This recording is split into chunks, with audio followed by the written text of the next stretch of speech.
আমরা এই টকি হত্যার সাথে জড়িত যে স্বামী ওসমান বাহিনী, যে মাফিয়া চক্র, তাদের বিচারের দাবিতে আমরা এখানে সমবেত হয়েছি। বিষয়টি এমন নয় যে এই মাফিয়া চক্র, এই গঠমারা চক্র নারায়ণগঞ্জ থেকে বিতাড়িত হয়েছে, এই জন্য আমরা এখানে তাদের বিরুদ্ধে কথা বলছি। টকি হত্যার পূর্ব থেকে, এক যুগেরও বেশি সময় থেকে আমরা এই মাফিয়া গঙ্গের বিরুদ্ধে, আমরা তাদের দুর্বৃত্তায়নের বিরুদ্ধে, তাদের লুটপাটের বিরুদ্ধে, হত্যাকাণ্ডের বিরুদ্ধে আমরা সারা নারায়ণগঞ্জে কথা বলেছি।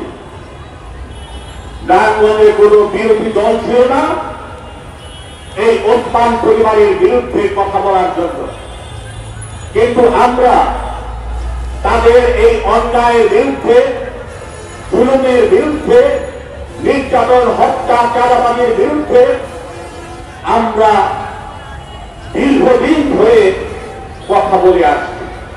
টকিকে হত্যা করা হয়েছে, কেন হয়েছে ইতিমধ্যে আপনারা কিছু শুনেছেন,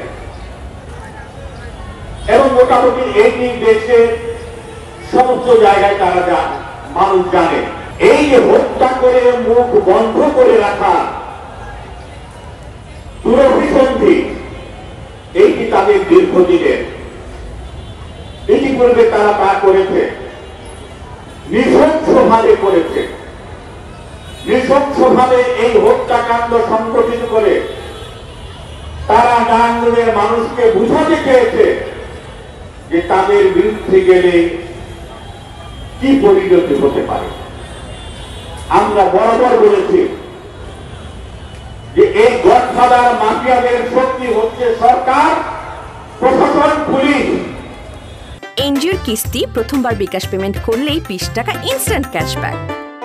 এখানে এই জামতলায় প্রকাশ্যে দিনে দুপুরে কুপিয়ে কুপিয়ে একটা যুবককে হত্যা করেছে।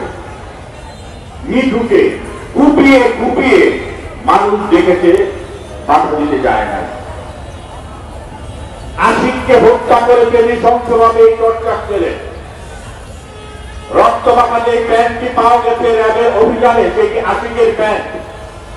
তাকে হত্যা করার পরে অ্যাসিড দিয়ে তার মুখ ঝলসে দিয়ে তারপর তার লাশ শীতরক্ষায় ফেলা হয়েছে। 17 বছরের একজন কিশোরকে হত্যা করতে কতটা বল প্রয়োগের প্রয়োজন পড়ে। টকিকে এই টর্চার সেলে দিয়ে, গজারির লাঠি দিয়ে তারা 11 জন মিলে পিটিয়ে পিটিয়ে তারা তাকে অজ্ঞান করেছে। এই নৃশংসতার মধ্য দিয়ে তারা জানান দিয়েছে যে তারা কতটা ভয়ানক, কতটা হায়না। 2004 সালের 6 মার্চ টকিকে যখন ঘাতকরা তুলে নিয়ে যায় এবং 8 মার্চ টকির লাশ পাওয়া যায়, তারপরের দিন নারায়ণগঞ্জে একটি হরতাল হয়েছিল। এই হরতাল সমগ্র নারায়ণগঞ্জবাসী এমন ভাবে সাড়া দিয়েছিল যা নারায়ণগঞ্জে এটি ইতিহাস হয়ে থাকবে। নারায়ণগঞ্জের সমস্ত শ্রেণী পেশার মানুষ সেটি একত্রিত হয়েছিল এবং টকি হত্যার বিচারের দাবিতে তারা মাঠে নেমেছিল। ওসমান পরিবার থেকে তারা নানানভাবে আন্দোলনকারীদের হুমকি, দামকি, ভয়, ভীতি সহ টকির ছোট ভাই তাকেও নানান ধরনের হুমকি দাবি দেয়। রফিকুর রহমানের নেতৃত্বে তারা বহু হুমকি দাবি দেয়।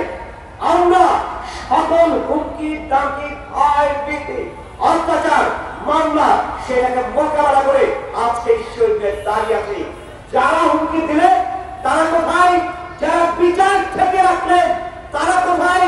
যারা এই সমস্ত গুন্ডা পান্ডাদের পৃষ্ঠপোষকতা দিলেন তারা কোথায়? টকির শব্দের অর্থ হচ্ছে আলো। আলো আসবে 5 তারিখের পরে দেশে আলো এসেছে